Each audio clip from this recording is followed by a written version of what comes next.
Hello friends, स्वागत है आपका हमारे यूट्यूब चैनल क्लिक गुरुजी में।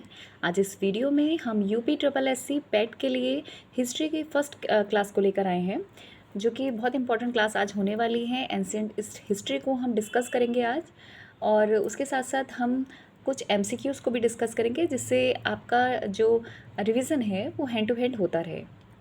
तो चलिए, आज की वीडियो बहुत इंपॉर्टेंट होने वाली है। लेकिन हाँ, उससे पहले अगर आपने हमारे चैनल को सब्सक्राइब नहीं करा तो प्लीज़ हमारे चैनल को सब्सक्राइब कर दीजिए जल्दी से, और अंत तक इस वीडियो में आप बने रहिए। तो चलिए स्टार्ट करते हैं आज की वीडियो। पाषाण काल, पहला जो आपका एंशिएंट हिस्ट्री का पहला चैप्टर है वो है आपका पाषाण काल। पाषाण काल देखिए, पाषाण काल को 3 भागों में बांटा गया है। पाषाण काल को 3 भागों में बांटा गया है। पहला पुरा पाषाण काल, दूसरा मध्य पाषाण काल, तीसरा नव पाषाण काल। पाषाण काल को 3 भागों में बांटा गया है: पुरा पाषाण काल, मध्य पाषाण काल और नव पाषाण काल। ठीक, नेक्स्ट पर बढ़ते हैं। पुरा पाषाण काल में मनुष्य की जो जीविका का मुख्य आधार था, मतलब जो पुरा पाषाण काल था, मतलब जहाँ से हिस्ट्री की शुरुआत हुई है, समझिए आप। तो जब पुरा पाषाण काल था, उस टाइम जो मनुष्य की जीविका, मनुष्य अपना जीवन को चलाने के लिए क्या करता था, तो उस टाइम पे मनुष्य की जीविका का मुख्य आधार था शिकार। क्या था? शिकार था। इस काल को आखेटक, शिकार को आखेटक बोलते हैं। इस काल को आखेटक तथा खाद्य संग्रह काल भी कहा जाता है। ठीक, पुरा पाषाण काल में मनुष्य की जीविका का मुख्य आधार शिकार था। इस काल को आखेटक तथा खाद्य संग्रह काल भी कहा जाता है। ठीक, फिर से देखिए, पुरा पाषाण काल, पाषाण काल 3 भागों में बांटा गया। एक पुरा पाषाण काल, मध्य पाषाण काल, नव पाषाण काल।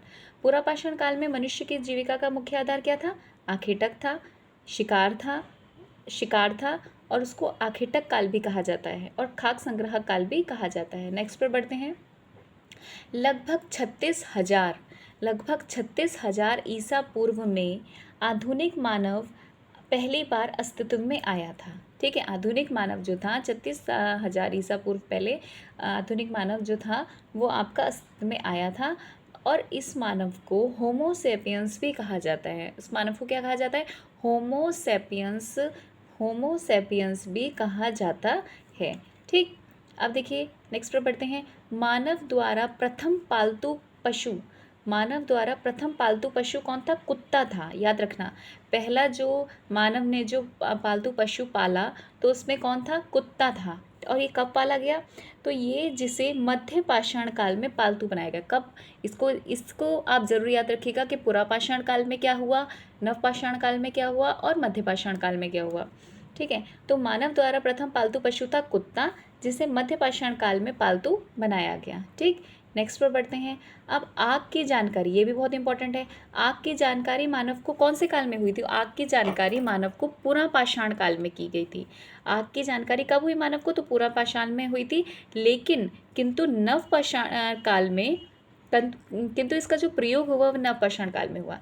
मतलब जो आग की जानकारी हुई थी मानव को, तो वो कब हुई थी? वो पुरा पाषाण काल में हुई थी, लेकिन जो इसका यूज़ हुआ था वो नव पाषाण काल में हुआ था। क्लियर? फिर से एक बार पढ़ लेते हैं कि पाषाण काल को 3 भागों में बांटा गया। एक पुरा पाषाण काल, मध्य पाषाण काल और नव पाषाण काल। पुरा पाषाण काल में मनुष्य की जीविका का मुख्य आधार क्या था? शिकार था। इस काल को आखेटक और खाद्य संग्राहक काल भी कहा जाता है। लगभग 36,000 ईसा पूर्व में आधुनिक मानव पहली बार अस्तित्व में आया, और यहाँ पर इस आधुनिक मानव को होमो सेपियंस के नाम से भी जाना गया। मानव द्वारा प्रथम पालतू पशु कौन था? कुत्ता था। लेकिन ये कब पाला गया? तो ये मध्य पाषाण काल में पालतू बनाया गया। आग की जानकारी मानव को कब हुई? तो पुरा पाषाण काल में हुई, लेकिन इसका यूज़ कब हुआ? ये नव पाषाण काल में हुआ। ठीक है, चलिए आगे बढ़ते हैं। नवपाषाण काल में से मानव ने कृषि कार्य आरंभ किया। अब जब नवपाषाण काल आया, उस टाइम में मानव ने कृषि कार्य आरंभ किया। पहले जो नव जीविका का वो था, वो जरिया था, वो क्या था? वो शिकार था। लेकिन जब नवपाषाण काल आया, उस टाइम पे कृषि कार्य प्रारंभ हो गया था मानव के लिए, जिससे उसमें स्थायी निवास की प्रवृत्ति विकसित हुई। अब जब जिस जगह वो खेती करेगा, वो कृषि करेगा, उस जगह क्या हो गया? वो स्थायी निवासी हो गया वहाँ का। तो स्थायी निवास की प्रवृत्ति विकसित हुई। अच्छा, भारत में पाषाणकालीन सभ्यता का अनुसंधान किसने करा सबसे पहले? तो पाषाणकालीन सभ्यता का अनुसंधान करा सर्वप्रथम रॉबर्ट ब्रूस ने। रॉबर्ट ब्रूस फुट ने 1863 ईस्वी में किया था। कब किया था? 1863 ईस्वी में प्रारंभ किया था इनकी खोज। किसने? रॉबर्ट ब्रूस फुट ने। ठीक, चलिए आगे बढ़ते हैं। भारत में व्यवस्थित कृषि का पहला साक्ष्य कहाँ से मिला? अब कृषि तो होने लगी, कब से हो गई? नवपाषाण काल से। लेकिन भारत में व्यवस्थित कृषि का पहला साक्ष्य कहाँ से मिला? तो ये मेहरगढ़ से प्राप्त हुआ, याद रखिएगा। व्यवस्थित कृषि का पहला साक्ष्य कहाँ से मिला? मेहरगढ़ से प्राप्त हुआ। बिहार के चिरांद नामक नवपाषाणकालीन स्थल था, ये एक नवपाषाणकालीन स्थल था बिहार के चिरांद में। यहाँ से हड्डी के औजार मिले हैं। बिहार के चिरांद में बिहार का जो चिरांद था नामक एक नवपाषाणकालीन कालीन स्थल था, वहाँ से जो हड्डी के औजार हैं प्राप्त हुए हैं। पूछा जाए कि हड्डी के औजार कहाँ से प्राप्त हुए हैं, तो बिहार के चिरांद से। और ये कौन से काल का था? ये नवपाषाणकालीन स्थल था। नेक्स्ट पर बढ़ते हैं। पाषाण काल के तीनों चरणों का जो साक्ष्य मिला, मतलब पुरा पाषाण काल, मध्य पाषाण काल और नवपाषाण काल, तीनों कालों का जो साक्ष्य मिला है वो बेलन घाटी से मिला है। वो कहाँ से मिला है? बेलन घाटी से मिला है। और बेलन घाटी कहाँ है? तो इलाहाबाद के उससे प्राप्त हुआ है। बेलन घाटी किधर है? तो इलाहाबाद से तीनों कालों के, पुरापाषाण काल, नवपाषाण काल, मध्य पाषाण काल के साक्ष्य मिले हैं। नेक्स्ट पर बढ़ते हैं। औजारों में प्रयुक्त की जाने वाली जो पहली धातु थी वो तांबा थी। कहने का मतलब है जो मनुष्य था उसने पहली बार जो जिस धातु का प्रयोग किया वो क्या हुआ? वो तांबा थी। और औजारों में प्रयुक्त की जाने वाली पहली धातु तांबा थी, और इस धातु का ज्ञान मनुष्य को सर्वप्रथम हुआ। सही है। ये धातु किस लिए यूज़ होती थी? तो औजारों में प्रयुक्त होती थी, और इस धातु का जो ज्ञान था मानव को सर्वप्रथम हुआ। नेक्स्ट पर बढ़ते हैं। चावल की खेती का प्राचीनतम साक्ष्य कहाँ से मिला है? तो चावल की खेती का प्राचीनतम साक्ष्य कोलडीबा से मिला है। चावल की खेती का प्राचीनतम साक्ष्य कोलडीबा से मिलता है। कोलडीबा इलाहाबाद में है, से पाया गया। और पहिए का आविष्कार भी नवपाषाण काल में ही हुआ। पहिए का आविष्कार कहाँ हुआ? तो नवपाषाण काल में ही हुआ। तो समझ में आ गया आपको कि कहाँ चावल की खेती कहाँ से हुई? तो चावल की खेती आपकी कोलडीबा से हुई, इलाहाबाद से। और पहिए का आविष्कार नवपाषाण काल में हुआ। आग का आविष्कार कहाँ हुआ था? तो पूरा पाषाण काल में हुआ था, लेकिन इसका यूज़ कब हुआ, प्रयोग? तो नवपाषाण काल में हुआ था। सबसे पहले कृषि का कहाँ हुआ? नवपाषाण काल में हुआ। और इसका कृषि का साक्ष्य कहाँ मिला? तो मेहरगढ़ में प्राप्त हुआ।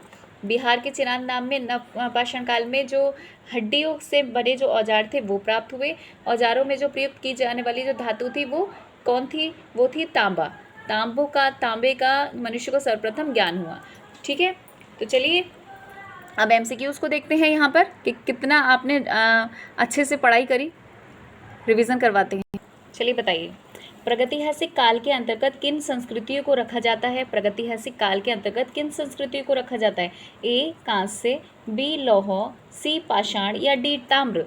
तो बताइए जल्दी से कि प्रागैतिहासिक काल के अंतर्गत किन संस्कृतियों को रखा जाता है? तो इसका आंसर होगा D C पाषाण।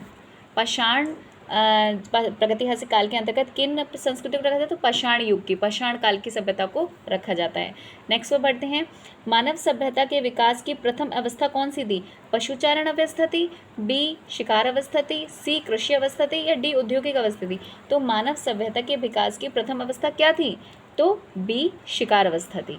ठीक, चलिए नेक्स्ट पर बढ़ते हैं। प्रागैतिहासिक काल के उपकरण एवं हथियार किससे बनाए जाते थे? A लोहा, B तांबा, C कांसा या फिर D पत्थर? तो प्रागैतिहासिक काल के उपकरण एवं हथियार बनाए जाते थे D पत्थर से। किससे बनाए जाते थे? D पत्थर से।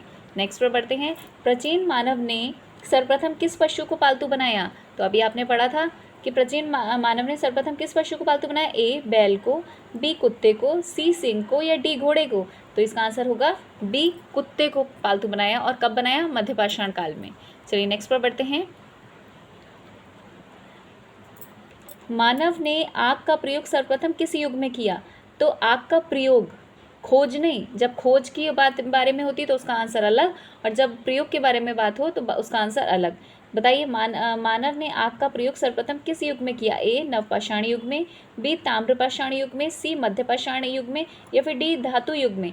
तो मानव ने आग का प्रयोग किया है A नवपाषाण युग में, और खोज पुरापाषाण युग में। ठीक, नेक्स्ट पर बढ़ते हैं। मानव ने कृषि कार्य किस युग में आरंभ किया? ए पुरापाषाण युग में, बी मध्यपाषाण युग में, सी नवपाषाण युग में, या डी धातु युग में? तो अभी बताया कि मानव ने कृषि कार्य की जो शुरुआत की थी वो कौन से युग में की थी? तो सी नवपाषाण युग में। ठीक, चलिए नेक्स्ट पर बढ़ते हैं। मानव द्वारा सर्वप्रथम किस धातु का प्रयोग किया गया?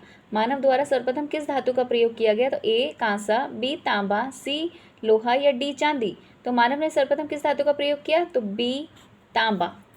ठीक, नेक्स्ट पर बढ़ते हैं। मानव ने सर्वप्रथम किस फसल का उपयोग किया?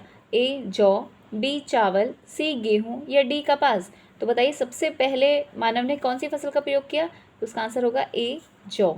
ठीक, चलिए आज का लास्ट क्वेश्चन है ये। नवपाषाण युग में चावल की खेती का प्राचीनतम साक्ष्य कहाँ से मिला? तो चावल की खेती का प्राचीनतम साक्ष्य मिला ए मेहरगढ़ से, बी कोल्डिवा से, सी बुर्जहोम से, या डी दैमाबाद से? तो बताइए कि नवपाषाण युग में चावल की खेती का प्राचीनतम साक्ष्य कहाँ से मिला? बी कोल्डिवा से। ठीक, तो यहाँ पर ये वीडियो हम यहाँ ख़त्म करते हैं। जो भी हमारा प्राचीनतम भारत का पाषाण युग, नवपाषाण युग, जितने भी पाषाण काल थे वो आज हमने यहाँ पर कंप्लीट करा दिए विद MCQs। आशा करते हैं ये वीडियो आपके लिए यूज़फुल रही होगी। अगर यूज़फुल रहे तो प्लीज़ वीडियो को आप शेयर और लाइक करना बिल्कुल मत भूलिएगा। और इसी तरह से हम यहाँ पर अपने इस चैनल के माध्यम से आपको UP SSC पैट का जितना भी सिलेबस है वो यहाँ पर कंप्लीट कराएंगे। ठीक, तो चलिए तब तक के लिए थैंक यू, धन्यवाद, जय हिंद।